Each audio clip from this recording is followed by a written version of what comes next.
कलवाही प्रखंड के कायलकापुर के भैरव काली आ हुनकर डीह धार्मिक, ऐतिहासिक आ पुरातात्विक दृष्टिकोणसँ परिपूर्ण अछि, जाहि पर शोध अन्वेषणक आवश्यकता अछि। स्थानीय लोक सबसँ प्राप्त जानकारी पर अगर विश्वास कयल जाय तऽ कायलकापुर गाम आ ओकर इतिहास के भैरव काली हजारों साल पाछा लऽ जाइत छथि। एहि काली के कारण ई गाम कायलकापुर नामसँ जानल जाइत अछि।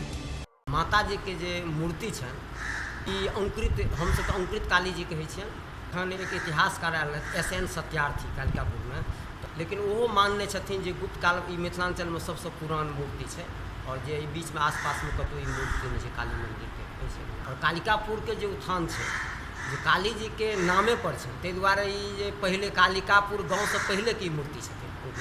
वर्तमान कायलकापुर के दक्षिण पश्चिम में ई भव्य मंदिर जे कायलकापुर गाम के पहचान बनि गेल अछि, ताहिमे काली आ भैरव के प्राचीन मूर्ति अछि, जकरा बारे में इतिहास के जानकार गुप्त पूर्व काल के मानैत छथि तऽ स्थानीय मान्यता अछि जे ई महाभारत कालसँ छथि।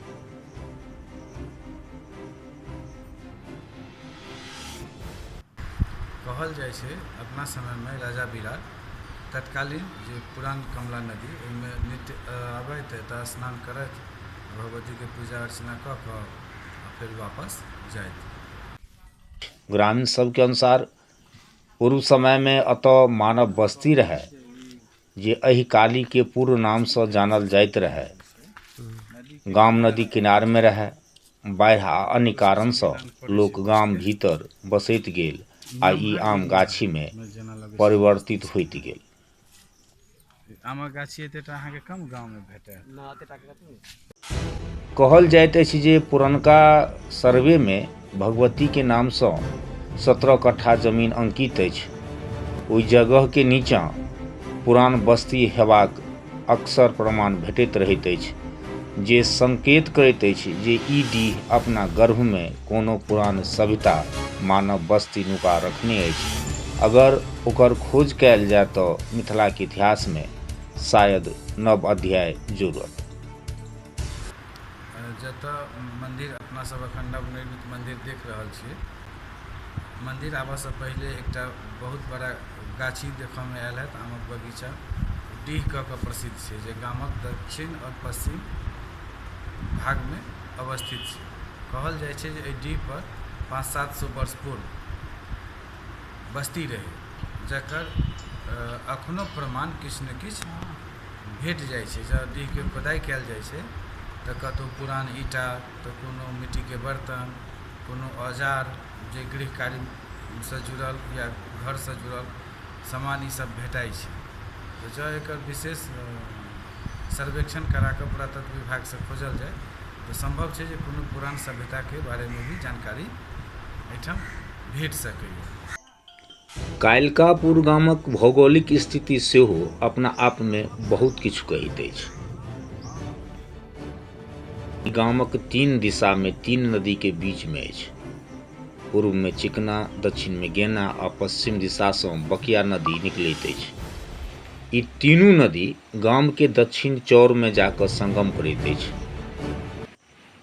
कायलकापुर गांव के दक्षिण एहि संगमसँ मिथिला के एक पवित्र नदी जीवछ के उद्भव होइत अछि।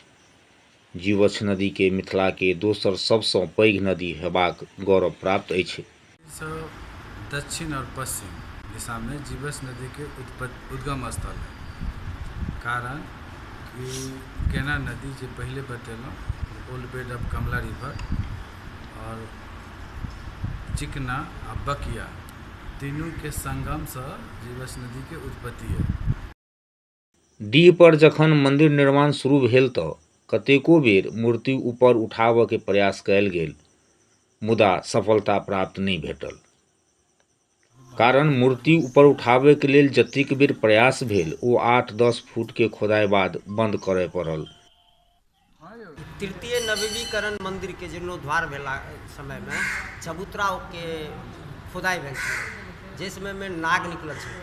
और नाग जे छै से फेर मजदूर सब ओतऽसँ भागि गेला देखलाके बाद पुनः एक एसएन सत्यार्थी इतिहासकार आयल रहथिन। नीचाँ तक खोदाइ नहि भऽ गेलै, लेकिन कहलखिन 100% एहिके अन्दर और खोदाइ भेल जाय तऽ एहिमे कमलके आसन, कमल फूलके आसन पर ही भगवती छथिन विराजित। हम प्रमाणके संग तऽ नहि दऽ सकै छी, ओ भ्रम अछि या हुनकर प्रेरणा छै, लेकिन एहन किछु ने किछु से दिखाई दै छै।